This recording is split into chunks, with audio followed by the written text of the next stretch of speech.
for the vision is yet for an appointed time. But at the end it shall speak and not lie. Though it tarry, wait for it, because it will surely come. It will not tarry.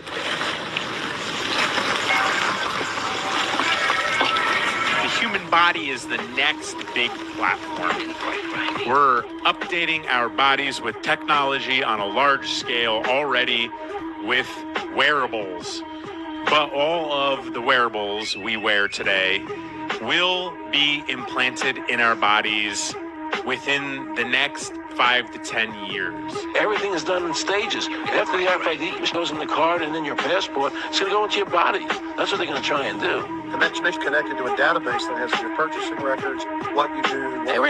Everything is in there. So imagine no card, you just pay with your hands. Imagine that you're lost and someone can find you, or you can't speak and you're in the hospital and the doctor waves a reader over your palm or your arm and knows your entire medical history. In a subdermal implant, you have a much more consistent environment. The sensor is in place and it's inside the body. This should be the way to find problems in your body and help you live longer in healthcare. I wanted to be part of the study to make sure that we are moving towards a more technical and advanced society.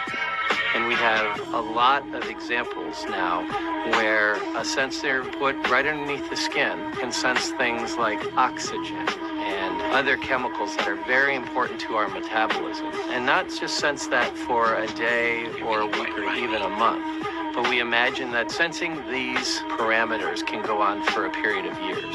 Mr. President, today we are making American health technology remarkably great again.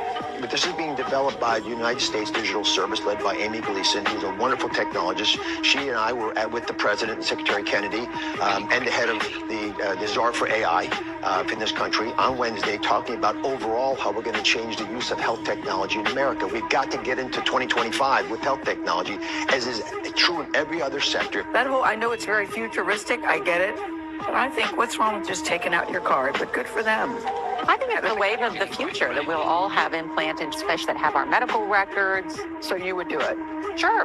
Now, implantables are not just healthcare. Implantables can be used for other areas. And I do think that there's a strong movement towards that. We as a company focus on healthcare, but there could be many other applications. And you could have one implant that does multiple things. This is the mark of the beast.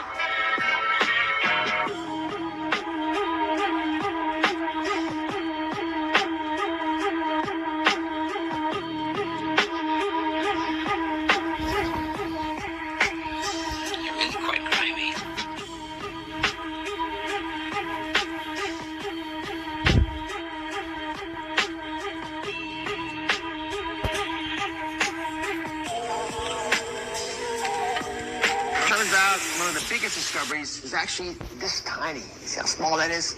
This little dish may be the next big thing. And it sounds like it's right from a sci-fi movie, but people all over the world are implanting these into their wrists. So I asked my producer, Dean, to find out more about this cutting-edge technology and what it could mean for your health.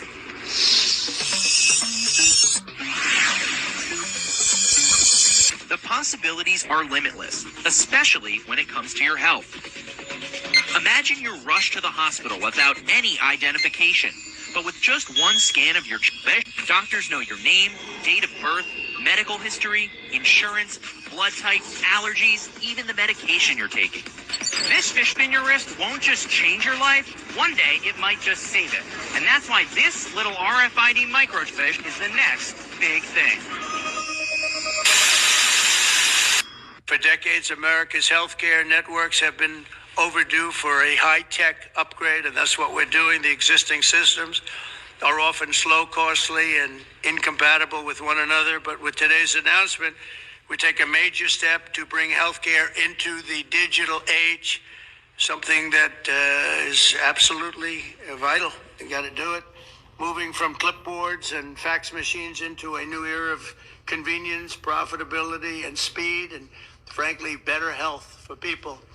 Under the leadership of Administrator Oz, we're officially launching the CMS Digital Health Tech Ecosystem to give healthcare providers, insurers, and software companies the tools they need to empower Americans with a 21st century experience on health. The key breakthrough we've made is getting many of the biggest names in healthcare and technology to agree to that those standards of electronic medical records that we talk about and you've heard about for so many years, and now it's happening. This will allow patients to easily transmit information from one doctor to another, even if they're different networks and using different record-keeping systems. No matter what system they use, they're all transferable. The new standards will also make it simple for patients to access their own personal health records. I don't want to see mine, please. I don't want to see. I don't know about you. They have all sorts of things, sir. They can tell you exactly what your problem is going to be in 6 years.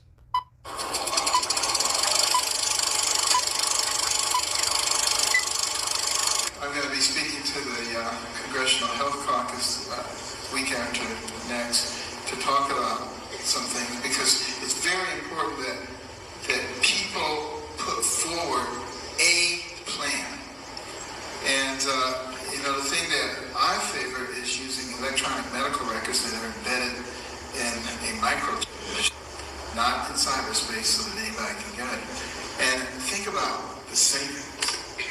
People know your allergies, your medications, whether there was a spot in your lung 5 years ago, just by popping it into the computer, and you maintain control of it.